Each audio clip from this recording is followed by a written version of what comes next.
جو غیر اسلامی غیر شرعی نظام ہے اس کو مزید جو ہے نا یہ وسعت دیتے جا رہے ہیں۔ اس کے لیے ہمیں کیا کرنا ہوگا؟ مل کر سیاست میں چلنا ہوگا۔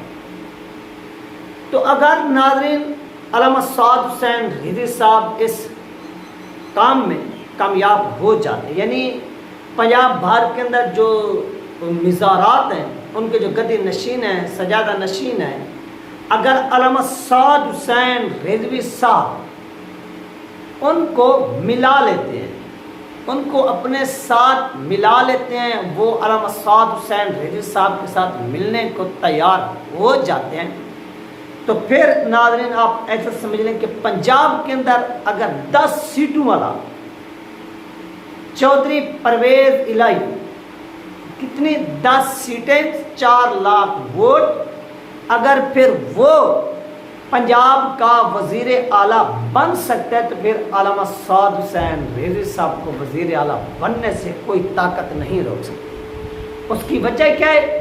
اگر یہ سجادہ نشین، اگر یہ پیر، اگر یہ علماء کرام ایک پیج پر آ گئے، ایک پیج پر کھڑے ہو گئے، ایک پولیٹیکل پارٹی یعنی ایک نشان پر الیکشن لڑنے کے انہوں نے عہد کر لیا، اتحاد ان کا بن گیا، تو پنجاب کے اندر جو پنجاب اسمبلی کی نشستیں ہیں، وہ ناظرین جو نشستوں کی تعداد ہے وہ تحریک لبیک پاکستان 35 سے لے کر 60 تک جو ہے وہ ایزیلی جیت سکتی ہے ان جگہوں پر جہاں پر یہ مزارات ہیں، جہاں پر یہ بڑے بڑے علماء کرام کا ان علاقوں میں اہم ترین کردار ہے۔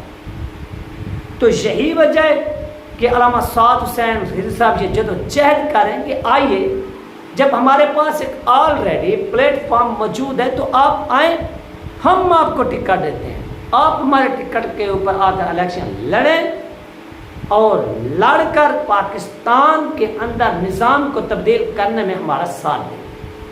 اب کچھ لوگ سوال اٹھائیں گے کہ نہیں، ان کو ملانا چاہیے، ان کو نہیں ملانا چاہیے، ان کو ملانا چاہیے، ان کو نہیں ملانا چاہیے۔ تو اب ان کے لیے عرض ہے کہ دیکھیے، جب آپ کا مقصد یعنی اگر آپ ہیں، آپ کا یہی مقصد ہے کہ پاکستان کے اندر کوئی تبدیلی آئے، کوئی نظام تبدیل ہو، نظام مصطفیٰ قائم، یعنی ہم دیکھنا چاہتے ہیں اپنی آنکھوں سے کہ اگر یہ ملک اسلام کے نام پر بن سکتے تو پھر اس میں اسلامی قانون یا نظام نافذ کیوں نہیں ہو سکتا، اسلامی لا نافذ کیوں نہیں ہو سکتا؟ یعنی یہ ہماری اور آپ کی، ہمارے بزرگوں کی یہ خواہش ہے، اور کچھ یہ خواہش لے کر قبر میں بھی چلیں گے، اور اس کے لیے مخلص لوگ پاکستان میں موجود ہیں۔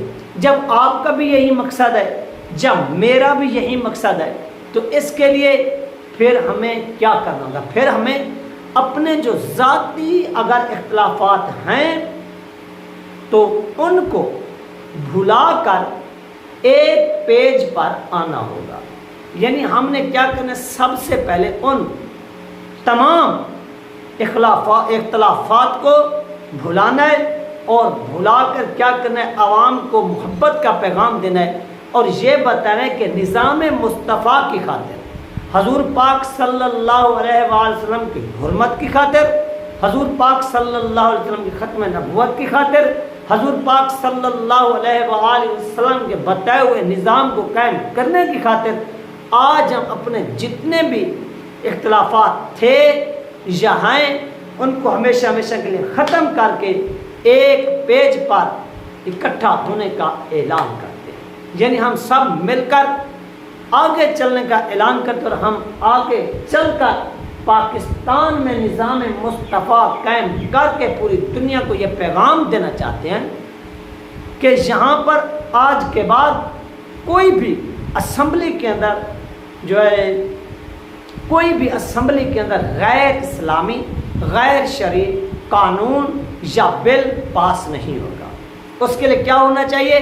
اس کے لیے آپ کے پاس عوام کی طاقت ہونی چاہیے۔ عوام کی طاقت کیسے؟ کہ آپ کے پاس ایم پی ایز ہونے چاہیے، آپ کے پاس ایم این ایز ہونے چاہیے۔ جب آپ کے پاس وہ ہوں گے یعنی MPAs, MNAs, تو آپ کے پاس ایک بہت بڑی طاقت آ جائے گی۔ اس طاقت کے ذریعے آپ اسمبلی کے اندر اپنا اہم ترین جو کردار ہے، جو رول ہے، وہ ادا کر سکتے ہیں۔ اور اس کے لیے علامہ سعد حسین رضا صاحب کو جب یہاں پر پہنچے پاک پتن شریف میں، ان کو ایک ایسا سمجھ لیں تاریخی پروٹوکول دیا گیا اور سیکورٹی بہت بڑی تعداد میں تھی، اور اس طرح سے ان کی یہ ملاقات ہوئی ہے جو آپ کے ساتھ ناظرین تفصیل کے ساتھ میں نے شیئر کی ہے۔ یہ تھے ہم نیکسٹ میں اللہ حافظ۔